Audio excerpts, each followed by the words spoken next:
A small engine mechanic in Georgia got asked one question on a repair forum. Why does your mower run at year 20 when everyone else's is dead by year 4? Same brand, same engine, same lawn. The guy has torn down more than 3,000 small engines. He has replaced the exact same head gasket on the exact same model, season after season, owner after owner. He has watched families throw away a machine, drive to the store, and buy the identical model that just failed them. And he knows precisely how that new one is going to die too, because he has already seen it 100 times. And his answer to that question was not a better oil, not an additive, not anything sitting on a shelf. He said there are 4 things he does to every machine he owns. They cost $0. They take about 4 minutes total, spread across a mowing session. And in 3,000 teardowns, he has almost never seen a homeowner do a single one of them correctly. Here is the part that should stop you. The badge on the hood and the number of years that machine actually survives are 2 completely different things.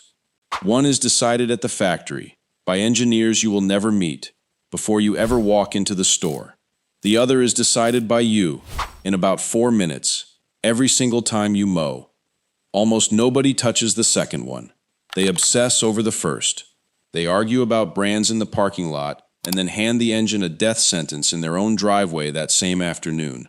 So today I am counting all 4 down, number 4 to number 1, in the order a mechanic ranks them, by how much damage they do and how much money they cost when you skip them. And number 1 is the $250 mistake that almost everybody watching this is already making right now, without knowing it.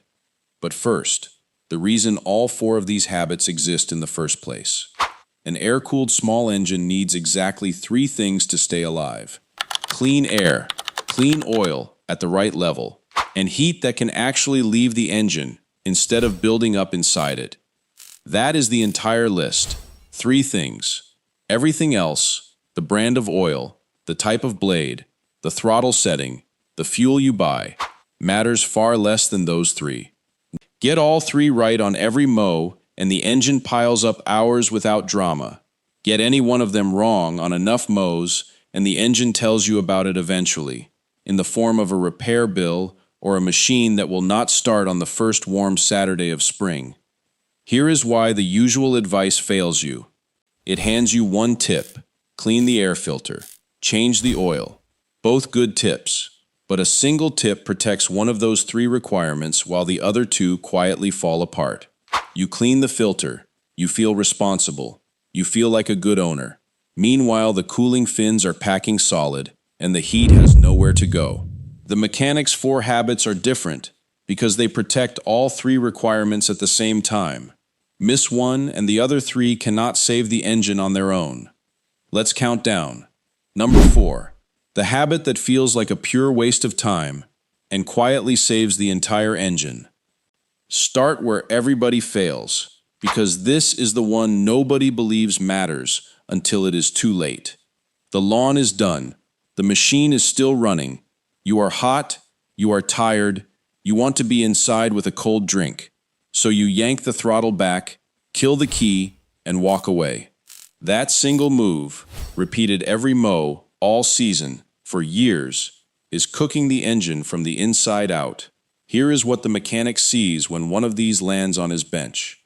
At full mowing load, the engine is at peak operating temperature. The cylinder head is hot. The oil is circulating fast and hard. The flywheel fan is pulling air across the cooling fins as fast as it can turn. Now cut the key from that state, and everything stops in the same instant. The fan stops. The oil stops circulating.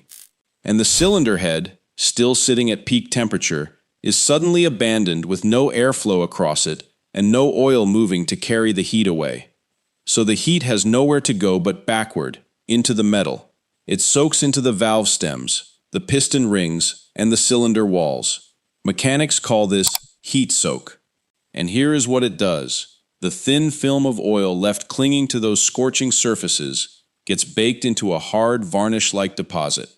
One shutdown does nothing. You would never notice. But every hot shutdown lays down one more microscopic layer, over a season, over 5 seasons, over 10. Those layers stack up until they restrict the valves from seating fully, glue the rings into their grooves so they cannot seal, and produce the exact compression loss the mechanic finds on every tired, neglected machine, the kind that has to be cranked 6 times before it catches and still runs rough once it does. The fix costs $0 and takes 120 seconds. When the lawn is finished, disengage the blades, pull the throttle back to idle, and walk away for 2 minutes before you touch the key. In those 2 minutes, the flywheel fan keeps pulling cool air across the fins, while the combustion load drops to almost nothing. The cylinder head temperature comes down measurably. The oil keeps circulating and keeps carrying heat out of the metal. By the time you finally shut it off, the engine is winding down warm instead of scorching, and not one baked layer got added that day. 2 minutes. Every mow. That is the entire habit. And it only holds if number 3 holds, because number 3 is the one that kills machines completely silently. Number 3. The silent killer. No noise, no smoke, just a dead machine come spring. The mechanic said this is the one that catches the most people, and the reason is brutal. There is no symptom at all, nothing to warn you, nothing to fix in the moment because nothing seems wrong. You put the machine away in fall, running perfectly. You pull it out in spring and it will not start. And you blame the gas, the same way everyone blames the gas. It is not the gas. Here is the mechanism, because once you understand it, you will never make this mistake again. Every small engine crankcase has a breather system. It is a small tube or port that vents the pressure that builds inside the crankcase, so that oil does not get forced out past the seals. On most mowers, that breather exits right up next to the air filter. The two are joined by a short little tube. Now picture the machine stored tipped, leaning against a wall, resting on its side, because the shed is tight, and that is the only way it fits through the door. If it is tipped with the air filter side facing down, gravity does something very simple and very expensive. It pulls oil out of the crankcase, down through that breather tube, and straight into the air filter. The filter does not come out damp. It comes out soaked through, dripping. And often the oil does not stop at the filter. It keeps going, past the filter, into the carburetor, into the intake tract. Come spring, you pull the cord and pull it and pull it. Maybe you get black oil spitting out the exhaust port. Maybe the thing simply refuses to fire no matter what you do. And almost everyone lands on the same wrong diagnosis. Bad gas, gummed carburetor, dead machine. It is none of those. It is an oil in the intake problem, created 8 months earlier by 30 seconds of storage carelessness that nobody thought twice about. The fix is storage position, and that is the whole fix. The machine sits level. Or, if it absolutely has to lean, it leans with the air filter side up. Always. Not usually. Not mostly. Always. Some engines, certain Honda models for example, even print the exact tilt direction right in the owner's manual. So if you are ever unsure, that is your answer. 30 seconds of checking which way it is leaning before you shut the shed door. $0. The only thing you need to know is which side of your engine the air filter is on. Look at it once. Learn it. Remember it forever. And it gets worse, because number 2 is doing quiet damage every single hour the machine just sits there between mows. Number 2. The 2-minute habit that stops the machine from eating itself alive. Flip a mower over after a cut and look at the underside of the deck. What you are looking at is a compacted layer of grass, moisture, and soil stuck to the metal. And it is doing 2 separate things to your machine at the same time. One slow and expensive, one immediate and infuriating. Start with the slow one, rust. Damp grass clippings pressed against bare metal accelerate the rust process every single hour they sit there. The deck is not galvanized. It is painted steel. When that paint gets scratched by rocks and debris, and it does, constantly, that is just what a deck's life is. The bare metal underneath is exposed. When that exposed metal meets the wet organic material packed against it, oxidation starts. It starts at the scratch. It works outward. And here is the part that catches people completely off guard. It works faster in a humid garage over a quiet winter than it does out in the open air during the season. The clippings trap moisture against the steel for months, while the machine just sits and nobody is looking.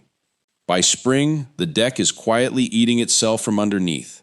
Now the immediate problem: the cut quality. Your mower deck is not just a cover over the blade, it is a shaped chamber, engineered to create a specific airflow pattern. The blade spinning at high speed generates a lift current, a vacuum that pulls each blade of grass upright a fraction of a second before the cutting edge reaches it. So the grass gets cut standing tall and clean. Pack that chamber with dried debris and the shape is gone. The lift weakens. The grass no longer stands up before the blade hits it. The cut turns ragged and stringy, with stray uncut blades laying over. And on top of that, the engine is now laboring against its own recirculating clippings instead of slicing through fresh grass. Cut quality drops. Engine load climbs. Fuel burn goes up. So a dirty deck costs you a worse-looking lawn today and a rusted-out deck in a few years. Both at once. The fix is a rag or a garden hose. After every mow, with the spark plug wire disconnected, always, before you go anywhere near the underside, because that blade does not care about your good intentions, tip the machine onto its correct side. Air filter up. Same rule as number 3. Then, wipe or rinse the fresh clippings off before they dry and bond to the metal. You are not doing a deep showroom detail every time. You are just clearing the fresh, wet clippings. Fresh clippings wipe off in seconds. Dried, compacted clippings from 6 sessions ago need a putty knife and 20 minutes of scraping. That is the whole trade. 2-minute wipe now or 20-minute scrape later, and a deck that keeps cutting the way it did the day you bought it. The rag is already in the garage. The hose is already in the yard. But none of it matters if number 1 is failing, because number 1 is the one that blows the engine for good. Number 1. The $250 mistake. The one the mechanic checks first, every time. This is the head gasket. This is the machine that dies for good, not the one that just runs rough. This is why the whole video exists. Look at the cylinder head. Those rows of thin metal ridges are the cooling fins. They are cast right into the head and the block, and their entire job is to shed the engine's heat while the flywheel fan blows air across them. There is no radiator. There is no coolant. On an air-cooled engine, there is only metal, air, and those fins standing between the engine and destruction. Grass packs into the channels between those fins every single mow, a few particles per cut, invisible. You would never see it happening. But by the end of a season, those channels are packed solid. Packed channels mean no airflow. No airflow means heat that cannot leave the engine. Here is the failure chain. Follow it, because this is the one that ends in a repair bill. The fan spins, but the air hits packed debris before it ever reaches the metal. The fin surface temperature climbs. The cylinder head runs hotter than it was ever designed to run. The oil film inside thins out under that heat and protects the bearing surfaces less. The head gasket takes on thermal stress it was never built to survive continuously. Ask any small engine mechanic what clogged cooling fins do, and you will hear the exact same list every time. Valve guides work loose in the head. Valve seats drop out, head gaskets blow, and the ugly part is that there is almost no warning first. The engine does not cough politely to let you know. It runs, and then one day, it simply does not. A head gasket job at a shop starts around $250. A dropped valve seat can be worse. Sometimes it is cheaper to replace the entire engine than to fix it. All of that, from grass. The fix is a brush, a paintbrush, an old toothbrush, any stiff bristled brush from the back of the garage drawer. It does not matter which. It matters that you use it. Pull the engine shroud. That is the cover over the top of the engine, held on by 2 to 4 bolts on most machines.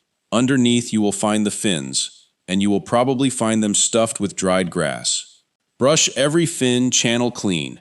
Pay special attention directly above the exhaust valve. That is the hottest point on the entire engine, and it is exactly where the debris packs densest. The worst buildup sits precisely where the heat is worst. That is not a coincidence.